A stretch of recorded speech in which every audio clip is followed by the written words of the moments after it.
पाणी द्या, पाणी द्या, या सुरेंद्र ठाकरेंचं करायचं काय? या सुरेंद्र ठाकरेंचं करायचं काय? या आयुक्तांचं करायचं काय? या आयुक्तांचं करायचं काय?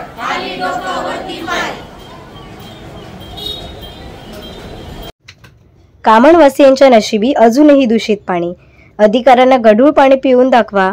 पाण्यासाठी नागरिकांचा पालिकेवर मोर्चा. आमची ग्रामपंचायतच बरी होती, नागरिकांचा उपहासात्मक टोला. वसई पूर्वेकडील ग्रामीण भागातील कामण, देवदळ, कोल्ही, चिंचोटी, सातिवली, गिद्रळीपाडा भागातील पाणी टंचाईने उग्र रूप धारण केले असून गेंड्याची कातडी चढलेल्या पालिकेच्या अधिकाऱ्यांना पाझर फुटत नाही. लोकांना गढूळ पाणी प्यावे लागते, ते पाणी एकदा अधिकाऱ्यांनी प्यावे असा आग्रह मोर्चेकरांनी धरला आहे. मात्र पोलिसांनी मध्यस्थी करून दोघांमध्ये समेट घडवून आणली. भीषण पाणी टंचाईमुळे कामण परिसरातील नागरिकांना पिण्याच्या पाण्यासाठी दूर जाऊन पाणी आणावे लागते. पाण्यासाठी नदीत खड्डे करून पाणी शोधलं जात आहे.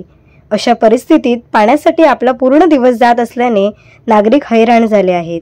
माजी नगरसेविका प्रीती म्हात्रे व माजी सरपंच दिनेश म्हात्रे यांच्या पुढाकाराने महानगरपालिकेच्या वालीव विभागीय कार्यालयावर मोर्चा काढण्यात आला आहे. यावेळी महिला हातात हंडा घेऊन मोर्चात सहभागी झाल्या होत्या. येथील नागरिकांना कशा प्रकारे पाणी प्यावे लागत आहे हे माहीत होण्यासाठी गढूळ पाण्याच्या बाटल्या अधिकाऱ्यांना दाखवण्यासाठी आणल्या आहेत. महानगरपालिकेच्या पायऱ्यांवर बसून ठिय्या आंदोलन करून पाणी टंचाईबाबत महानगरपालिकेचा निषेध केला आहे. ब्युरो रिपोर्ट, सिंधू प्रभात, वसई. पाणी द्या, पाणी द्या, या सुरेंद्र ठाकरेंचं करायचं काय? या सुरेंद्र ठाकरेंचं करायचं काय? या आयुक्तांचं करायचं काय? या आयुक्तांचं करायचं काय? प्रथमतः मी धिक्कार करतो. ही वसई विरार शहर महानगरपालिका 2009 ला स्थापन झाली. मी याचा धिक्कार सर्व ग्रामस्थांच्या वतीने धिक्कार करतो.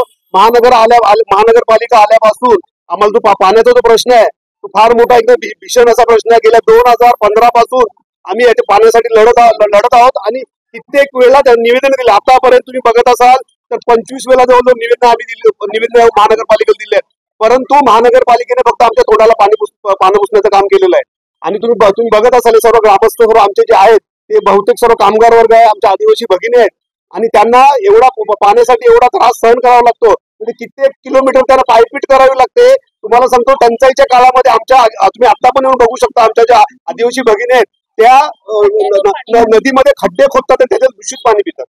अशी एवढी वाईट परिस्थिती आहे. आणि म्हणजे मोठ्या प्रमाणात माझं म्हणजे 100% लोक जे पाण्याचे जे बाटले येतात ते पाणी विकत घेतात, वापरण्यासाठी टँकरचं पाणी विकत घेतात. आणि माझं म्हणणं असं आहे की आम्ही महानगरपालिकेला घरपट्टी भरतो, पाणीपट्टी भरतो आणि मग आम्ही विकत पाणी काय घ्यायचं? 100% माझं म्हणणं ठाम आहे की याच्या मागे टँकर लॉबी आहे. म्हणजे टंचाईच्या काळामध्ये टँकर पुरवले पाहिजे. त्याच्यासाठी हे सर्व महानगरपालिकेचे जे अधिकारी भ्रष्ट अधिकारी आहेत ते याच्यामध्ये सर्व सामील आहेत आणि सर्व मिळून सर्व ठेकेदार ते वाटप करतात. आणि मेन कारणीभूत तेच आहेत. ही जी पाणी टंचाई ती कृत्रिम पाणी टंचाई आहे. आणि जे आम्हाला ते सूर्य प्रकल्पाचं पाणी देण्याचं कित्येक वर्षापासून आश्वासन दाखवतात ते तुम्ही बघत असाल तर पाण्याच्या ज्या टाक्या आहेत त्या उभ्या आहेत, गेल्या 15 वर्षापासून उभ्या आहेत, पण त्यामध्ये एक थेंब पाणी आलेलं नाही. आणि सर्वात महत्वाचं मी सांगतो तुम्हाला की त्या टाक्या आहेत त्या कधी कोसळतील, जीर्ण झालेल्या आहेत. आणि एक तर आमची चिंचोटी लाईनपाड्याची पाण्याची टाकी आहे ती एवढी जीर्ण आहे, त्याच्या बाजूला जिल्हा परिषद शाळा आहे. तर ती टाकी कोसळली तर जीवितहानी होऊ शकते. तुम्ही आता मध्ये बघितलं असेल की ढाणूला एक सुकाटांबा गावामध्ये 2 मुली त्या टाकी कोसळली, दोन मुली त्यांचं निधन झालेलं आहे. तर अशी घटना घडू शकते. अशा एवढी वाईट परिस्थिती आहे. आणि फक्त ते आम्हाला फक्त दिखावटी पाईप टाकतात आणि कोणत्याही प्रकारचा पाणी पुरवठा महानगरपालिका करत नाही. हा फक्त इशारा आहे. तुम्हाला मी सांगतो, हा फक्त इशारा आहे. हे फक्त एक साध्या मेसेजने माणसं आलेले आहेत.